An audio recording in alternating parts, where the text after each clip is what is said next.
और जेड़े बंदे कहते हैं कि सानू जिंदगी के अंदर कोई दवाई काम ही नहीं करती, बात पढ़ते हैं उन्होंने जोड़ों की दर्द होती है, गोडियां की दर्द होती है, कई मोहरियां की दर्द है, एक खुराक खा लो अगर खांदे नाल रिजल्ट दे दे। मर्दाना कमजोरी वाले जेड़े मर्द जिन्हां दी उम्र 50 साल तो उत्ते है, फिर मतलब यासीन शदरा मोड़ दवाखाने ते आ जाओ मेरे ते, जेड़ा शदरा मोड़ ते मेट्रो स्टेशन के सामने रोज का सारा 70 80 100 200 कोरस जेड़ा जा रहा है पाकिस्तान और पाकिस्तान तो बाहर। अगर किसी बंदे नूं अरग ना लभे, अरग गुलाब दा ते सौंफ दा ना लभे, वो भी मेरे मतलब तो आगे ले सकदा है, खुश्की नूं खत्म करदा है और गैस और कब्ज नूं जेड़ा ना खत्म करदा है, दिल नूं सुकून देंदा है। अस्सलाम वालेकुम रहमतुल्लाहि व बरकातहू।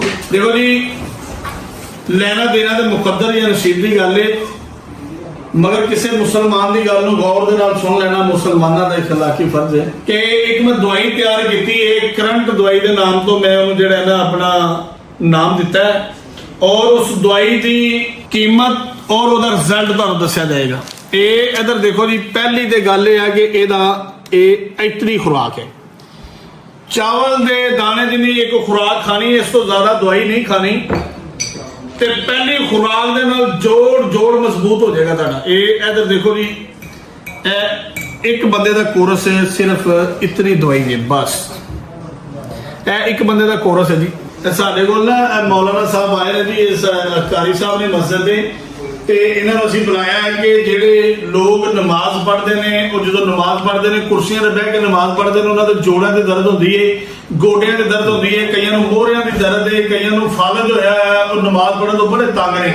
इन्होंने 2-4 दवाइयां देन लगे हैं कि तुसीं जेड़ा भी तुहाडे कोल इस तरह का नमाज पढ़ने वाला बंदा होवे ना, साडी तरफ एक चावल के दाने जिन्नी खुराक जबान से रख के उत्तों अरक पिया दो, 5-10 मिनट बाद उन्होंने कोसा कोसा दुध पिया देना, दुध च चीनी नहीं पानी, शुगर वाला बंदा चीनी ना पावे।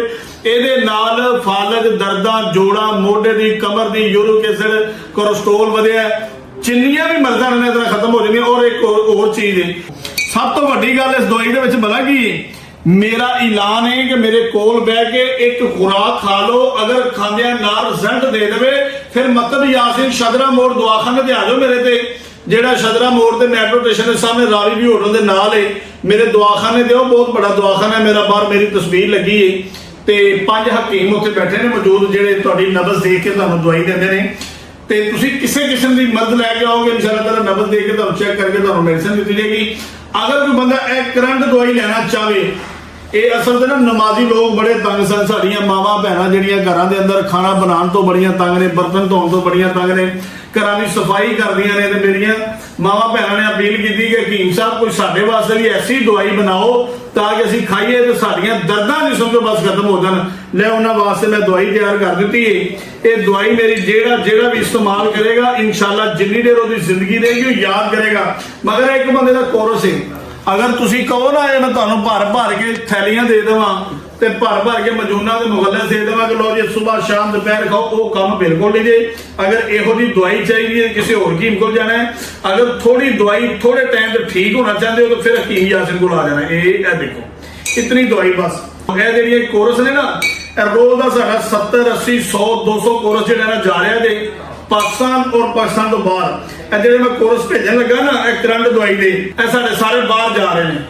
ये अज मेरा ख्याल 2 4 6 8 10 12 14 15 कोरस अज जो साढ़े चले ने जनाबे लिए अमेरिका और कैनेडा जा रहे हैं। और पाकिस्तान के अंदर भी जिन्होंने लोगों को दवाई चाहिए ना, मेरे मतलब से आ जाओ, शदरा मोड़ लाहौर मेट्रो स्टेशन के सामने साडा दवाखाना ना, जो मतलब उत्थे आओ। और जेड़े बंदे कहते हैं कि सानू जिंदगी के अंदर कोई दवाई काम ही नहीं करती, मर्दाना कमजोरी वाले जेड़े मर्द जिन्हां दी उम्र 50 साल तो उत्ते, 40 साल तो 50 साल तो उत्ते उम्र हो चुकी, कम से कम 40 साल जिन्हां दी उम्र है, वो बंदे नूं टोटल गिनती दे 15 दिन खा लो, ये मर्दाना कमजोरी नूं खत्म कर देंदी जी। तुसीं यकीन करके जान कहोगे कि वाकई कोई भी बला चीज हकीम साहब ने बना दी है। और लोगों का कहना सी हकीम साहब कोई ऐसी चीज जो कि ताकि सानू ना खाने भी आसानी रहे, ताकि असीं जेब च पा लीए, किसी को पता भी ना लगे, जो दिल करे कोई खुराक करिए खा लीए, मगर रोज खाने वाली खुराक नहीं। अज तुसीं खा ली एक दिन नागा करना है विच तुसीं। अगर तुसीं देखो अगर साडे कोल आके दवाखाने तो लैके जाते हो ना, फिर तुहानूं दिखाया दस्सिया जाएगा, नब्ज देख के तुहाडे मिजाज के मुताबिक दस्सिया जाएगा कि दवाई नूं किस तरह तुसीं खाना है ते किस तरह तुसीं नहीं खाना। इहनूं गुलाब के अरक नाल खाना है, तुसीं दुध नाल ठंडे नाल खाना है, गर्म नाल खाना है, ये सारियां चीज़ां होंदियां ने। अगर तुसीं ऑनलाइन भी मंगवाते हो ना पाकिस्तान तो बाहर, तो तुसीं दसना तुहाडी उम्र कितनी है।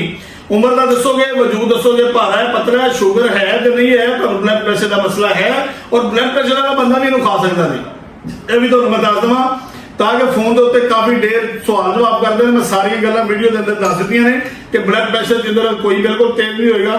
ਅਗਰ ਕਿਸੇ ਬੰਦੇ ਨੂੰ ਅਰਕ ਨਾ ਲੱਭੇ, ਅਰਕ ਗੁਲਾਬ ਦਾ ਤੇ ਸੌਂਫ ਦਾ ਨਾ ਲੱਭੇ, ਉਹ ਵੀ ਮੇਰੇ ਮਤਲਬ ਤੋਂ ਆ ਕੇ ਲੈ ਸਕਦਾ। ਅਗਰ ਤੁਸੀਂ ਮਤਲਬ ਤੋਂ ਨਹੀਂ ਲੈਣਾ ਕਿਉਂਕਿ ਇਹਦਾ ਵਜ਼ਨ ਜ਼ਿਆਦਾ ਹੋ ਜਾਂਦਾ, ਤੁਸੀਂ ਕਿਸੇ ਵੀ ਕੰਪਨੀ ਦਾ ਲੈ ਲਓ, ਕਰਸ਼ੀ ਦਾ ਲੈ ਲਓ, ਹਮਦਰਦ ਦਾ ਲੈ ਲਓ, ਅਜਮਲ ਅਸ਼ਰ ਦਾ, ਕਿਸੇ ਦਾ ਲੈ ਲਓ ਤੁਸੀਂ।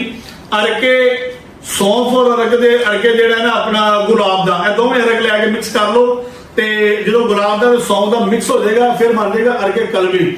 ਅਰਕੇ ਕਲਬੀ ਦੇ ਨਾਲ, ਕਿਉਂਕਿ ਦਿਲ ਵਾਸਤੇ ਬੜੀ ਫਾਇਦੇਮੰਦ ਚੀਜ਼ ਹੈ, ਕਿਉਂਕਿ ਜਿਹੜਾ ਗੁਲਾਬ ਦਾ ਅਰਕ ਹੁੰਦਾ ਨਾ ਅੰਦਰੋਂ ਖੁਸ਼ਕੀ ਨੂੰ ਖਤਮ ਕਰਦਾ ਹੈ, ਔਰ ਗੈਸ ਔਰ ਕਬਜ਼ ਨੂੰ ਜਿਹੜਾ ਨਾ ਖਤਮ ਕਰਦਾ, ਔਰ ਦਿਲ ਨੂੰ ਸਕੂਨ ਦਿੰਦਾ, ਪੱਠਿਆਂ ਨੂੰ ਸਕੂਨ ਦਿੰਦਾ, ਤਾਂ ਕਿ ਜਿਹੜੀ ਦਿਲ ਦੇ ਅੰਦਰ ਗਰਦਸ਼ ਤੇਜ਼ ਹੁੰਦੀ ਹੈ, ਜਿਹੜੀ ਖੂਨ ਦੀ ਹਰਾਰਤ ਵਧੀ ਹੁੰਦੀ ਹੈ ਨਾ, ਜਿਹੜੀ ਬੇਚੈਨੀ ਹੁੰਦੀ ਹੈ, ਗੁਲਾਬ ਦਾ ਅਰਕ ਪੀਣ ਦੇ ਨਾਲ ਉਹ ਖਤਮ ਹੋ ਜਾਂਦੀ ਹੈ।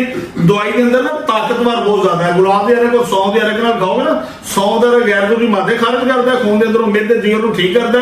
ਗੁਲਾਬ ਜਿਹੜਾ ਖੁਸ਼ਕੀ ਨਹੀਂ ਹੁੰਦੀ ਨਾ, ਖੁਸ਼ਕੀ ਨੂੰ ਖਤਮ ਕਰਦਾ। ਇਹਦੇ ਨਾਲ ਦਵਾਈ ਖਾ ਕੇ ਉੱਤੋਂ ਕੋਸਾ ਦੁੱਧ ਪੀ ਲੈਣਾ। ਇਹ ਦਵਾਈ ਤੁਹਾਡੇ ਅੰਦਰ ਦੇ ਕੇ ਨੁਕਸਾਨ ਹੈ ਹੀ ਨਹੀਂ ਯਾਰ, ਕਿਸੇ ਕਿਸਮ ਦਾ ਨੁਕਸਾਨ ਨਹੀਂ।